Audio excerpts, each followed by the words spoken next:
Good morning everyone, welcome back to आपकी class coaching centre. तो आज के क्लास में आपके सबसे पहले हम लेखन शैली पर ध्यान देंगे कि आपके लिखने की कला क्या होनी चाहिए, आप किस तरह से लिखें ताकि आपको फुल मार्क्स मिले और किस तरह से ना लिखें जिससे कि आपके मार्क्स में कोई किसी भी प्रकार के कटौती हो।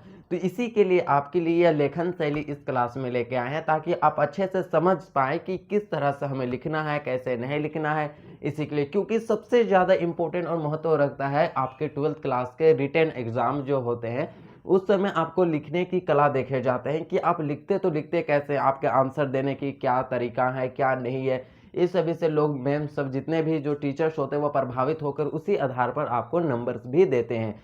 आप कितने भी अच्छा क्यों ना लिखिए आंसर, लेकिन आपके लिखने की अगर कला एकदम डिफरेंट होगी, एकदम गलत होंगे तो आपका नंबर काटे जाएंगे। लेकिन आप कितने भी खराब क्यों ना लिखे, लेकिन आपके लिखने की जो कला और आंसर एकदम सटीक हो गया तो आपको पूरे से पूरे मार्क्स वहाँ पे दिए जाएंगे। लेकिन पूरे से पूरे नहीं, लगभग एटलीस्ट 2.5 नंबर, आधा नंबर काटे ही जाते हैं किसी भी में और नंबर्स में। तो सबसे पहले हम जानेंगे कि लेखन शैली क्या होते हैं। तो सबसे पहला मैं एक आपके पास प्रश्न लेकर आया हूँ, ये आपके 5 नंबर के प्रश्न है। यही 5 नंबर के लिखने के, तो हम 5 नंबर के प्रश्न को किस तरह से लिखेंगे सबसे पहले जानते हैं। तो हम 5 नंबर के जो प्रश्न है उन्हें हम 5 पॉइंट लिखते हैं। सबसे पहला मेरा क्वेश्चन है, क्या है, मोहनजोदड़ो की विशेषता। मेरे पास क्वेश्चन लिख दिया मोहनजोदड़ो की विशेषता, ठीक है। मोहनजोदड़ो की विशेषता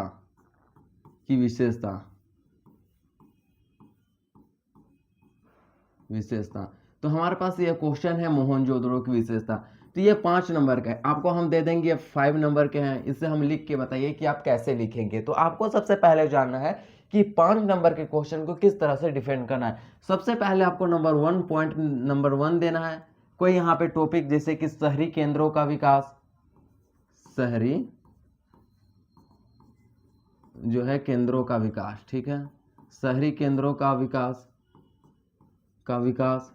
ये आपका पहला टॉपिक होगा। पहला टॉपिक आप थोड़ा सा हमें डिस्क्राइब कर दीजिए, नीचे 2-4 लाइन के आपके डिस्क्राइब कर दीजिए। उसके बाद आप दूसरा टॉपिक आप देख सकते हैं यहाँ पे, शहरी केंद्रों का विकास होने के बाद आपको दूसरा टॉपिक देना है। ये यहीं पे रहेंगे, आपको उतना टेंशन नहीं लेना है, शहरी केंद्रों का विकास। उसके बाद आप दूसरा टॉपिक नालों का निर्माण, दूसरा टॉपिक हम रखा क्या है, तो आपका दूसरा टॉपिक है नालों का निर्माण, ठीक है।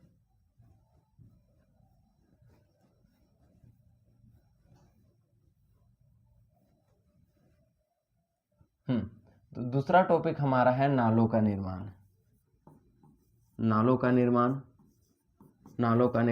इस तरह से आप लिख सकते हैं। यानी कि हमें 5 टॉपिक लिखना है।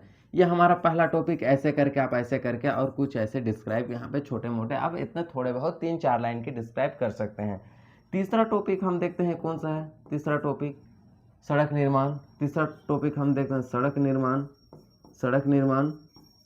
निर्माण। इस तरह से तीसरा टॉपिक कर सकते हैं। तीसरा टॉपिक देके इसे दे करके आप डॉट्स देके थोड़े बहुत यहाँ पे डिस्क्राइब कर सकते हैं। इस तरह से आपके लिखन की शैली होगा। ठीक उसी प्रकार आपके चौथा टॉपिक्स भी वैसे ही इसी तरह से आप किसी को टॉपिक लेके के यहाँ पे पॉइंट दे के नीचे डिस्क्राइब कर लीजिएगा। 5वां टॉपिक देके फिर ऐसे ही डिस्क्राइब कर लीजिएगा। ये 5 टॉपिक देने के बाद आपके पास लास्ट में छठा में होगा निष्कर्ष। आपके छठा में क्या होने चाहिए, आपके छठे में होने चाहिए निष्कर्ष, कि आपको निष्कर्ष लिखने के तरीके होने चाहिए कि आप किस तरह से लिखते हैं। तो इस तरह से आपके 5 नंबर के क्वेश्चन को डिफेंड करना है। पूरे तरीके से समझ में आए। तो 5 नंबर के क्वेश्चन को, तो पहला तो यहाँ होगा क्वेश्चन, यहाँ पे क्वेश्चन लिखा हुआ है, ठीक है। तो number 1 topic, number 2, number 3, number 4, number 5, ये 5 टॉपिक आपको दे करके पांचों को किस तरह से डिस्क्राइब करना है। उसके बाद नंबर 6 में आपको लिख देना है एक निष्कर्ष आप 5 नंबर में लिखना ना भूले। हिस्ट्री, पॉलिटिकल्स आपके और ज्योग्राफी, ये 3 ऐसा सब्जेक्ट है जिसमें आपको निष्कर्ष लिखने नहीं भूलना है। तो इस तरह से आप 5 नंबर के क्वेश्चन को डिफेंड कर सकते हैं। जैसे कि यहाँ पे देख सकते हैं आप कि हमने बोला कि मोहनजोदड़ो की विशेषता। तो सबसे पहला टॉपिक मैंने लिखा शहरी केंद्र का विकास, थोड़ा सा यहाँ पे डिस्क्राइब कर दिया। दूसरा टॉपिक मैंने दिया नालों का निर्माण, यानी कि थोड़ा सा यहाँ पे डिस्क्राइब कर दिए। तीसरा टॉपिक दिए कि विशाल स्नानागार, यानी कि थोड़ा सा डिस्क्राइब कर दिया।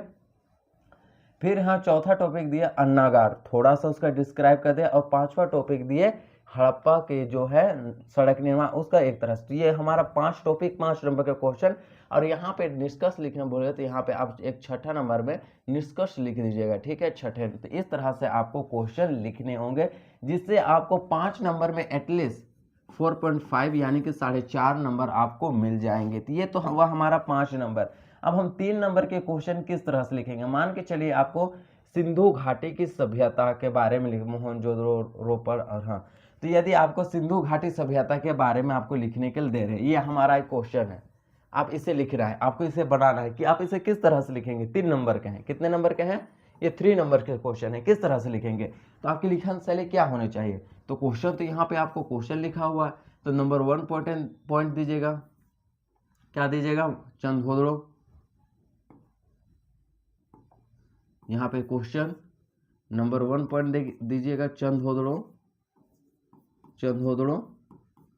नंबर 2 में दे दीजिएगा रोपड़, रोपड़, और 3 में दे दीजिएगा बनवाली, बनवाली, बनवाली। तो यहाँ पे ऐसे ऐसे करके यहाँ पे थोड़ा सा यहाँ डिस्क्राइब, यहाँ पे डिस्क्राइब 2 3 4 5 6 लाइन, यहाँ पे डिस्क्राइब, इस तरह से आप डिस्क्राइब। तो इस तरह से आप 3 नंबर के क्वेश्चन को डिफेंड कर सकते हैं, यहाँ तो लिख सकते हैं, जिससे एटलीस्ट 2.5 नंबर से आपको लगभग 3 नंबर, यदि ज़्यादा अच्छा लिखे तो आपको 3 से 3 पूरे नंबर भी दिए जा सकते हैं। तो ये आपके 3 नंबर के लिखने की शैली है। जैसे कि देखिए नंबर 1 पॉइंट्स दिए, हम चंद्रभोदड़ो के बारे में अच्छा से लिखे, उसके बाद नंबर 2 पॉइंट्स में हम रोपड़ के बारे में लिखे, और नंबर 3 पॉइंट्स में हम बनवाली। और एक लास्ट क्वेश्चन है 2 नंबर को किस तरह से हम लिखेंगे। मान के चलिए कि ये पर्यटन के बारे में दिया है 2 नंबर को, 2 नंबर को मात्र एटलीस्ट आप 3 लाइन में खत्म करने की कोशिश कीजिएगा 2 नंबर के क्वेश्चन को। हार्डली से हार्डली आप 4 लाइन तक जा सकते हैं, उससे ज़्यादा नहीं जा सकते हैं। तो इसी तरह से आपको कितना 5 नंबर, 3 नंबर और यहाँ पे 2 नंबर, इस तरह के क्वेश्चन को आपको लिखने हैं। जैसे कि 5 नंबर हमारा क्वेश्चन है, नंबर 1, नंबर 2, नंबर 3, नंबर 4 और हमारा नंबर 5, इस तरह से। 3 नंबर के क्वेश्चन को किस तरह से लिख रहा है, नंबर 1, नंबर 2 और एक यहाँ पे है नंबर 3। इस तरह से आपको 3 नंबर के क्वेश्चन को डिफेंड करना है। यहाँ n लिख दे रहे, ठीक है, n यानी नंबर। और 2 नंबर के क्वेश्चन को किस तरह से डिफेंड करना है, 2 नंबर के क्वेश्चन को लगभग आपको 4 लाइन, कितने लाइन लिखने हैं, 4 लाइन, लगभग, उससे ज़्यादा नहीं, लगभग आपको 4 लाइन। तो यही आपके 5 नंबर, 3 नंबर और 2 नंबर्स के एक क्वेश्चन सबको आपको डिफेंड करने के तरीके, जो कि आपके रिटन एग्जाम में सब बहुत ही ज़्यादा इंपॉर्टेंट है। तो 1 लाइनर क्वेश्चन, 1 नंबर के यदि होंगे 1 लाइनर क्वेश्चन, तो मात्र आपका 1 लाइन में वह कंप्लीट होना चाहिए, क्योंकि 1 नंबर का जो क्वेश्चन होता है ये कहने से ही देखने को आता है। 1 लाइनर क्वेश्चन, 1 लाइन, 1 लाइनर।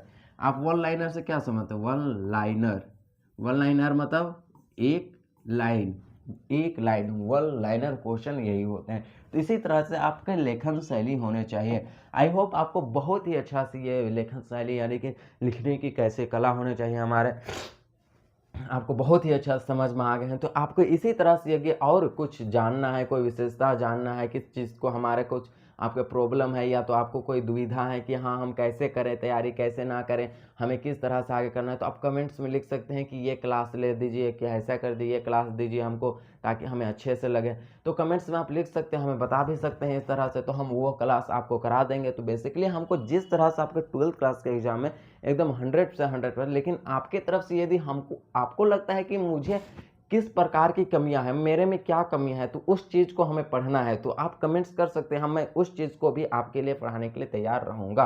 तो नेक्स्ट क्लास में हम फिर मिलते हैं, धन्यवाद।